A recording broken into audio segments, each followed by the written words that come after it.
Hi, everyone. Michelle Grimolia here at Woodland Pond. I'm the president and CEO. And today is Tuesday, March 23rd, 2021. And I want to just jump right into today's update. If you had logged in or turned your TV on a couple of minutes early, you would hear that I was talking with Jason. You will see updates on this, but I am actually planning on taking next week, if not entirely off, then the bulk of it, because it is my children's spring break next week. So I'm probably just going to do one broadcast, and it may be from my house. And then starting in April, you're going to see we're going to drop these down to once a week.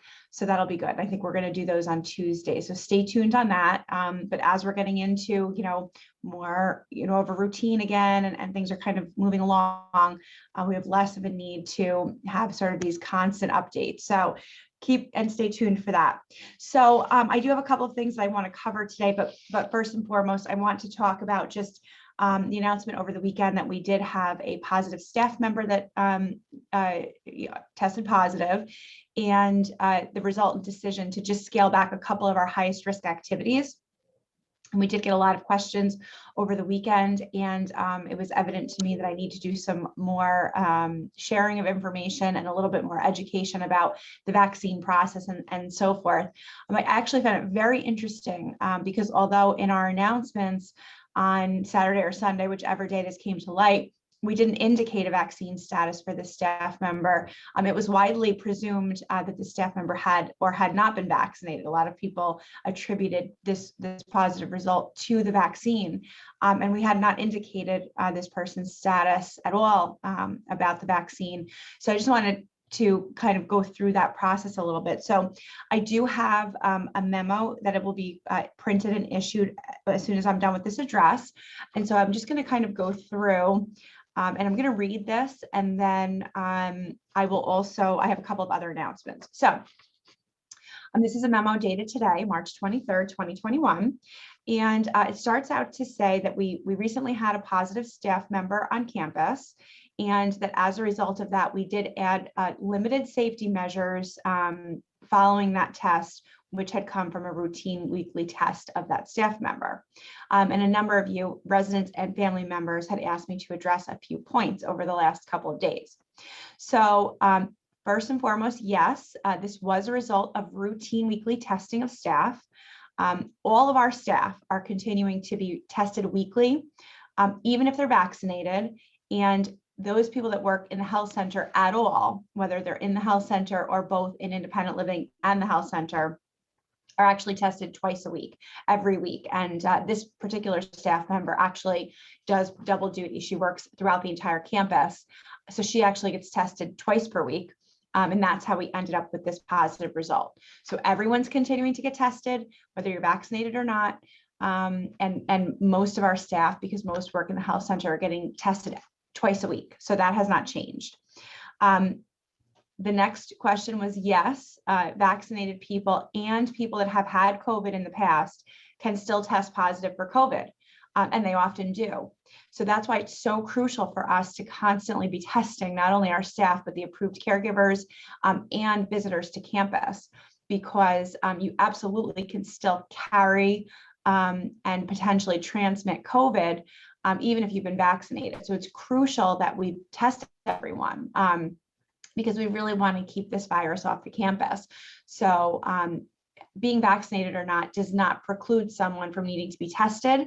And it does not definitively mean that you wouldn't necessarily have the virus. So we're very diligent, and we're going to continue our testing in that regard.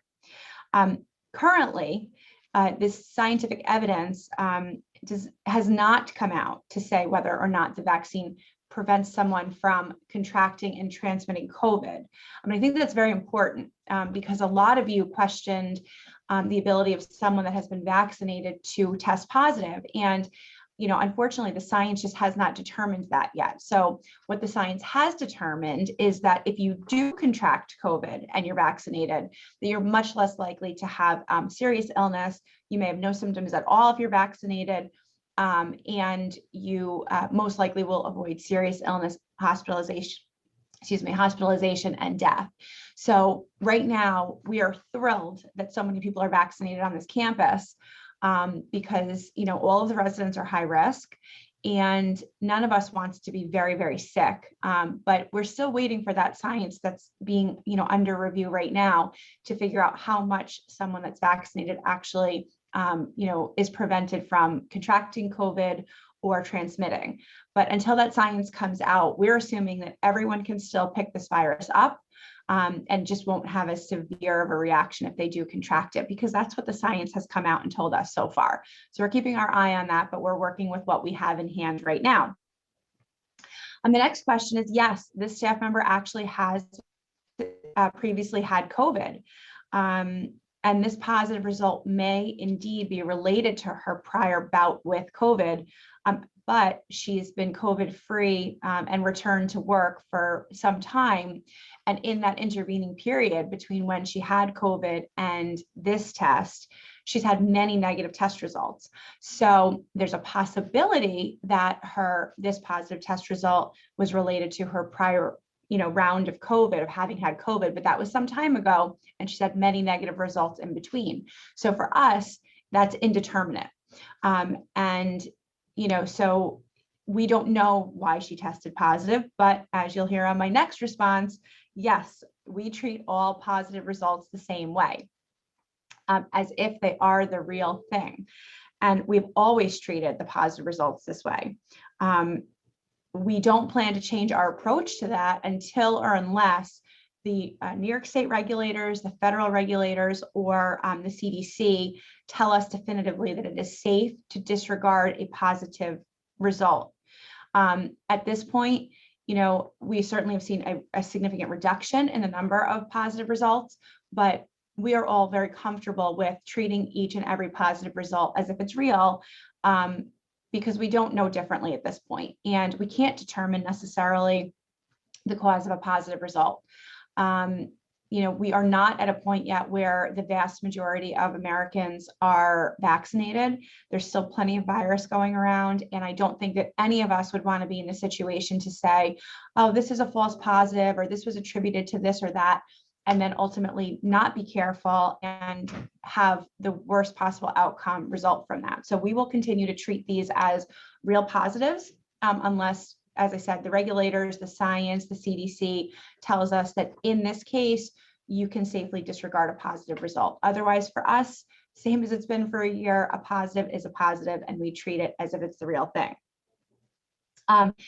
Yes, we have secured vaccination for 100% of the residents and staff that are opting to be vaccinated and are medically able to do so. That being said, this vaccine and all other vaccines at Woodland Pond are optional and voluntary, unless they're mandated by the federal government, which annual vaccines are not. So the flu shot is not mandated. This is not mandated. Those have always been optional. The vast majority of our staff and residents have opted for the vaccine, though. And we know we're constantly hiring new staff. We are bringing in new residents, and as those new staff come in and as those new residents come in, they're being offered the vaccine, they're being encouraged to take it. So although we have a large population of people that are already vaccinated, we're always adding more, and because we always want to get everyone that wants to be vaccinated. That's going to be our goal. So we're really very pleased with our vaccination rates. And many of you have asked, why aren't we mandating this? And as I said, right now, it's not typical that the government or industry organizations like ours ever mandate annual vaccines. That would be sort of unprecedented if we were to do that. But even that being said, we're in an unprecedented time. So what's our reasoning right now? The primary reason is because these vaccines are not yet fully approved by the FDA. So all of the vaccines that we've all gotten, myself included, my husband, all the staff that have been vaccinated, all the residents, we're all vaccinated under a special carve out within the FDA, which is called an emergency use authorization. Which has given the vaccine manufacturers and healthcare providers enough approval by the FDA to be able to offer vaccination, but they actually have not been fully approved by the FDA yet. And of course, that gives us pause. So that's the primary reason. We don't have a fully approved vaccine available yet by the FDA. So it really doesn't feel appropriate or ethically correct to consider either, strongly encouraging or, mandating anyone to have a vaccine that's not even approved by the FDA, which is the entity within the United States that we all look for those approvals. So that's the primary reason right now. But to go on further, Woodland Pond has never unilaterally mandated vaccines. There are always residents, staff, approved caregivers, stakeholders at the organization that either are medically ineligible to be vaccinated. Some people just are not medically qualified to be vaccinated. We've got people that have exemptions of one type or another. And then we, quite frankly, especially with this vaccine that has not been approved by the FDA yet, we've got some people that are concerned. It's a new type of science and it's still being vetted. So, we have to be respectful of that. And just as we are not going to discriminate against residents that are not vaccinated or family members that are not vaccinated, we wouldn't want to do the same thing to the staff. We highly value all of our people, and everyone has the right to make their own decisions. If we were in a different situation and the FDA had gone for full approval, maybe we would be considering something that we've not done in the past, but right now we're just not at that point yet. So the most important thing that I can say to you is that because we know that there will always be a population of people that either can't medically be vaccinated or have a religious exemption or, have some hesitation about this, we have to design our safety protocols assuming that not 100% of people are vaccinated. And although we have exceedingly high vaccination rates on campus, only 14% of the United States right now is fully vaccinated. So, we have people coming in to clean your furniture or, do work on campus, or the mail person. We don't know if these people are vaccinated, and we can't shut down the campus to everything. So we have to assume that there is still some risk out there. Yes, we are thrilled that everyone's vaccinated, which means that those of us that are vaccinated are most likely not to get very, very sick if we contract COVID. But we have to assume, with such low vaccination rates in the country, only 14% right now, growing, but it's only 14%, that we all are still at risk. And I think the numbers are telling. In Ulster County right now, the number of the percentage of COVID positivity is almost 8%. And that's where we were in the weeks after New Year's. We had gotten down to as low as less than 1% positivity towards the end of February, and now it's jumped way back up. So I think we just have to really be careful, and we have to assume that we're not out of the woods. Even though we have a great amount of vaccination on campus, and we are each individually, those of them have been vaccinated, are largely protected from getting very, very sick, being hospitalized and dying. The real world, so to speak, is largely unvaccinated. And the vast majority of people that you are interacting with in doctors' offices, grocery stores, the salon, the bank, most of those people don't qualify to be vaccinated. And so most likely they're not. So we all have to sort of act like everyone that's around us could potentially be carrying COVID, and we still have to act very diligent and vigilant in our approach. So that's why we're balancing safety protections here on campus with a very high vaccination rate. So it's everything kind of combined. It's not one approach or another approach. It's everything combined to find a very happy medium. The great news is that based on the circumstances in this case, and based on the fact that we have subsequently tested this staff member, she's had negative rapid tests and a negative PCR, which is the standard test. We actually will be able to accelerate our reopening. So we're very excited about this. And even though we really had only stopped 3 things, which was indoor visits and visits in the health center because they're indoors right now, the main dining room seating at 5 p.m. and then card and table games, everything else has still been going on. All the group meetings, the gym has been open, the pool's been open. You've been able to go to the fitness classes in the pack. Those small handful of items will resume actually on Saturday. So we're very excited about that. Obviously, if we do have any concerns about any additional or new positive tests through our routine testing, we will notify you. But as of today, based on where we are at, our infection control team has determined that if everything stays where it is right now, we will be able to resume the visits on campus indoors. So this would be health center visits and independent living indoor visits. We'll be able to resume on Saturday. We will be able to resume dining in the main dining room and IL at 5 p.m. Saturday. So we have all those reservations. We'll go through and make sure everything's all, updated. Evening movies will resume, and then card and table games will resume on Monday at the 29th. So that's kind of where we're at. So that's about a week faster than we thought we were going to be able to. And again, that's a combination of the fact that this staff member had previously had COVID and has, subsequent to her initial positive test last weekend, has since tested negative twice, and she remains asymptomatic. So that will be our timing on that. So we're excited about that.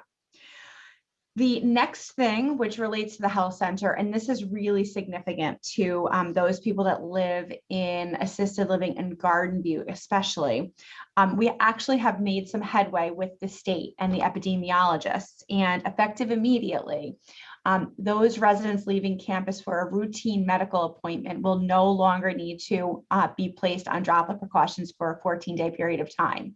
And this is the first time in a year that that's been the case.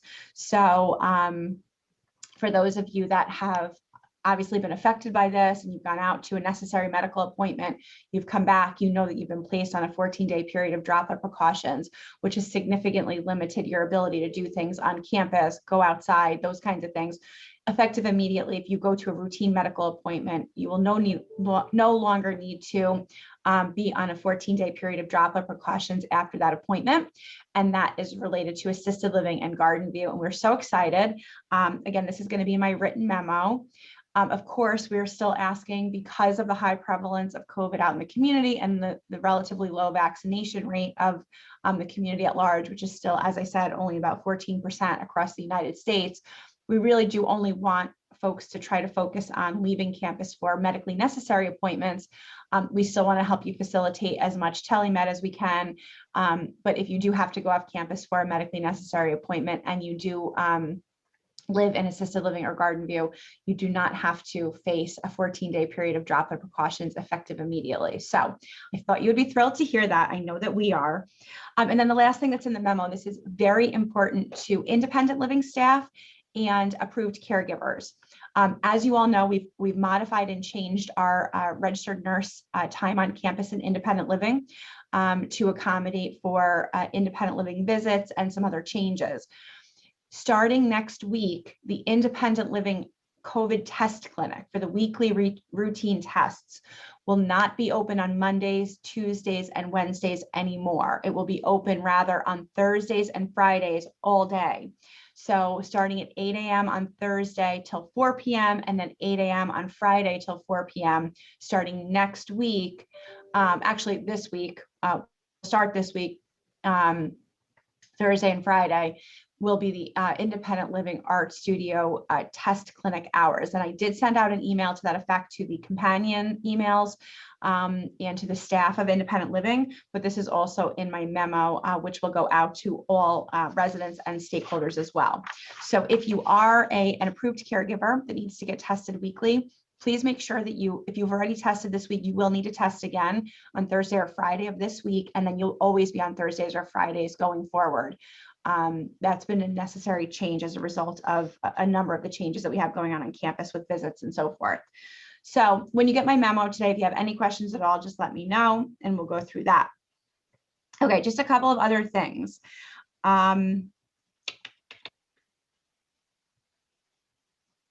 We have, many of you know, I think that we are offering for independent living shopping and trips into town on Wednesdays, and that has to be scheduled through the concierge or through Jason.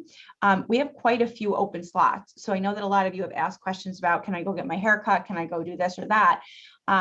you have to take your own, risk profile, but what we do know is that those people are wearing masks. Most are keeping 5 or 6 feet distance. And certainly we are offering transportation into town weekly for, in shopping or get your hair cut or whatever the case may be.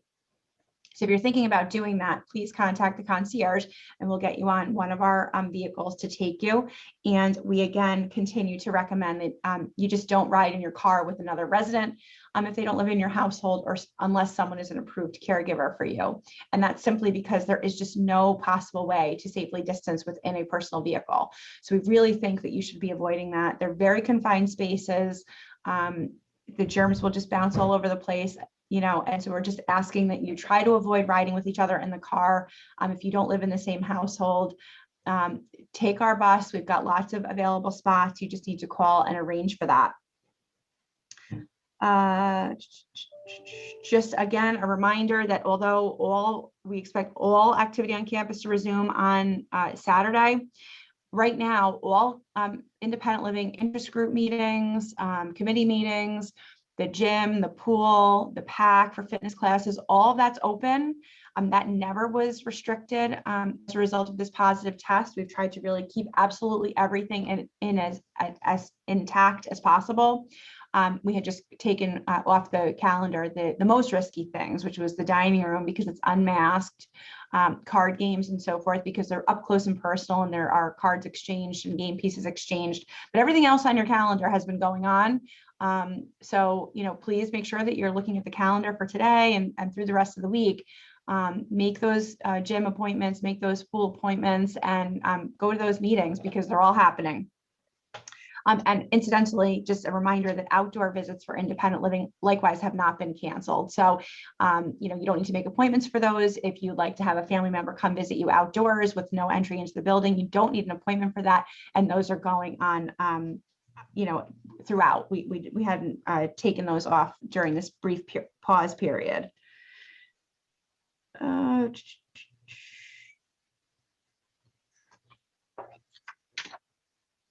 Okay, I think that's everything that I needed to cover for today. I will be doing a broadcast on Friday.